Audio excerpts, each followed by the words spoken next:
देखो अभी हम इंट्रोगेटिव एक्टिव पैसिव में बात कर रहे थे।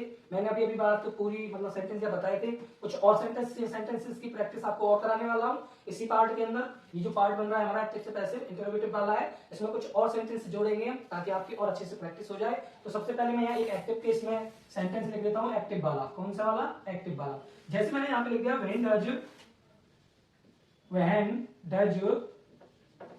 Does he help me. ठीक है, तो ये एक्टिव केस हो गया। अब हम कौन सा केस बनाएंगे? इसको पैसिव वाला केस बनाने वाले हैं। तो ध्यान में रखने वाली बात क्या है, मैंने आपको पहले बताया था क्वेश्चन वर्ड है तो क्वेश्चन वर्ड से शुरू करो। तो हमने यहां लगा दिया व्हेन, अब आ गया हमारा डज और ही। इसके अकॉर्डिंग देखो, अब हमने क्या बताया था, जो ऑब्जेक्ट है वो सब्जेक्ट बनता है और जो सब्जेक्ट है वो ऑब्जेक्ट बनता है। ठीक है, तो यानी कि ही को उधर ले जाएंगे और मी को इधर लाएंगे। अब जो ऑब्जेक्टिव केस में जब मी लगा हुआ है तो मी आई से क्या बनता है? माई से बनता है मी। ठीक है, तो मी को हम इधर लाएंगे तो उसे सब्जेक्ट केस में लाएंगे तो आई बन जाएगा। क्या बन जाएगा? वो आई। तो आई मैंने बना दिया, इसको आई बना दिया। ठीक है, आप आई ऐसे बना सकते हो, ये वाली आई। ठीक है, तो अब जब आई आया है तो डज, डू या डज किसमें चेंज होता है? मैंने वो आपको बताया था। देखो यहाँ पे लिखा हुआ है डू या डज चेंज होता है इज आर में। तो आई के साथ क्या लगाते हैं? एम।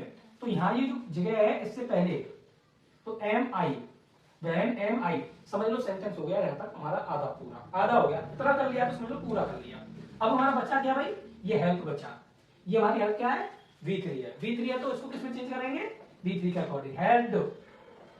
अब ये ही जो है वो क्या बन जाएगा? इधर ले जाएंगे उसको ऑब्जेक्ट केस में। ठीक है, तो ही का किसमें बदल जाएगा? By him. किसमें बदल जाएगा? By him. और क्वेश्चन मार्क लगा देंगे। तो आपने देखा एक्टिव से पैसिव बन गया। इंटरोगेटिव वाला जो था केस बड़ा पूरा हो गया।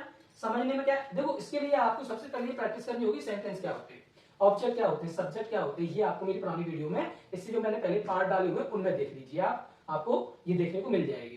प्रैक्टिस करेंगे तो आपको आएगा। ठीक है, थोड़ी सी प्रैक्टिस से आप बहुत सारी चीजें सीख सकते हैं। मैं कभी नहीं कहता कि आप बिना मेहनत करे सीखोगे, मैं कहता हूं कि मेहनत तो लगेगी, मेहनत करोगे तो जरूर सीखोगे।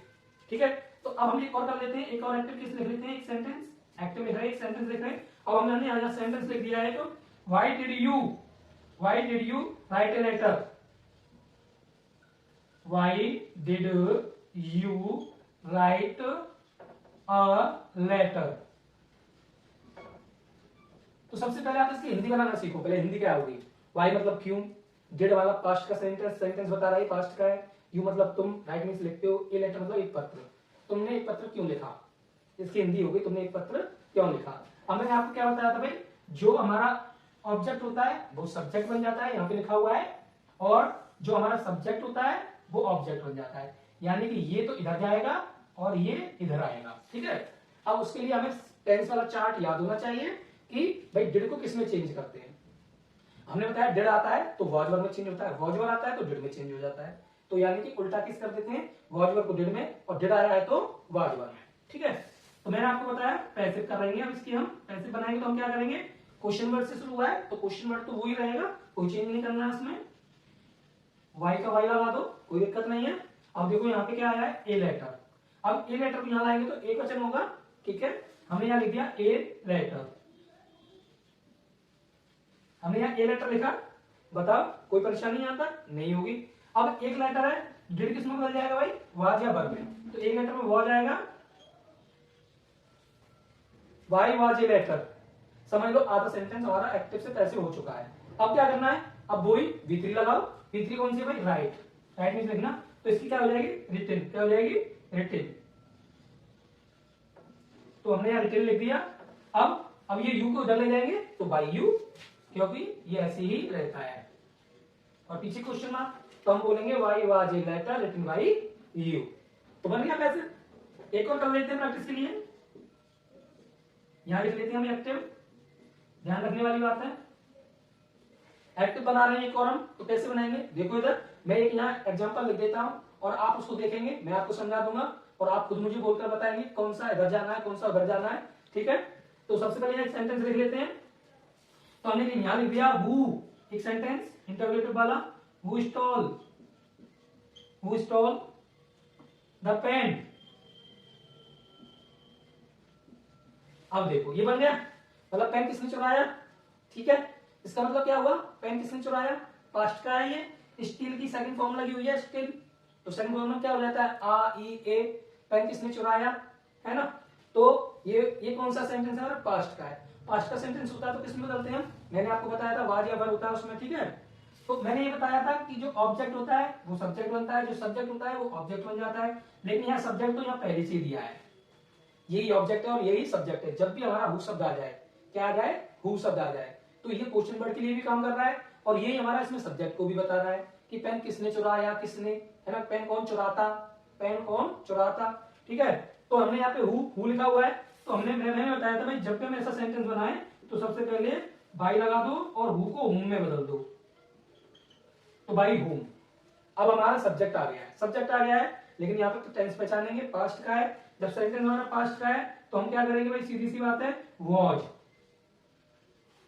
प्रेजेंट का है, ठीक है, सॉरी पास्ट का है तो वॉज लगा दिया, बाई हुम वॉज, ठीक है। अब द पेन क्या करेंगे, यहां पर द पेन लिखेंगे, इधर ले आए इसको, द पेन। अब स्टॉल, अब यानी कि वर्ब है, वर्ब है तो क्या करेंगे, V3 कर देंगे, तो स्टॉलन, है ना, क्या लिख देंगे, स्टॉलन, क्या लिख देंगे इसको, स्टॉलन और क्वेश्चन मार्क। तो हम बोलेंगे by whom was the pen stolen, pen किसके द्वारा चुराया गया था, ठीक है। ऐसे बनाएंगे, ये बन गया हमारा पैसिव केस। क्या बन गया, पैसिव। अब हम क्या बनाने वाले हैं, एक सेंटेंस और बना लेते हैं, एक्टिव। एक्टिव मैंने यहाँ दे दिया है, एक्टिव। चलो मैं एक सेंटेंस यहाँ लिख देता हूं, तो लिख रहा हूं who broke the glass, same ऐसा ही है जो ऊपर दिया है, हु ब्रोक द ग्लास, और यहाँ क्वेश्चन मार्क आ गया है। ये हमारा इंटरव्यूटिव का लास्ट सेंटेंस कराएंगे, इसी के साथ हमारी वीडियो जो है पूरी होने वाली है। लेकिन हम कैसे करेंगे ये बताएंगे पहले। देखो हुआ है, इसमें भी हुआ आया था ऊपर वाले में, नीचे भी आया है, तो यही ऑब्जेक्ट है, यही सब्जेक्ट है। और जब ऐसा केस आ जाए तो क्या करेंगे, तो बाई हुम कर देंगे। क्या कर देंगे इसको, बाई हुम। इतना तो हमारा हो गया। अब हमें ये पता लग गया पास्ट का है, पास्ट का सेंटेंस है, तो हम किसमें चेंज किया था, वाज में, एक वचन था वो, तो वाज लगा दिया। क्यों लगा दिया, द ग्लास, ग्लास एक गिलास की बात हो रही है ना, द ग्लास। अब B3 लगाएंगे, सब्जेक्ट के बाद क्या लगाते हैं, B3, है ना।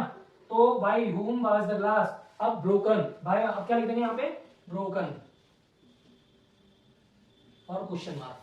तो यहाँ पे आपने देखा जो हु था ये सब्जेक्ट केस में था, और जब सब्जेक्ट केस में होता है तो हु को आगे लिखते हैं, तो बाई हुम लगा देते हैं। बाकी हमारा जो टेंस स्टार्ट है उसके अकॉर्डिंग हमारे यहाँ बाजवर, इजारन या डेड वगैरह जो होता है उसको चेंज कर लेते हैं।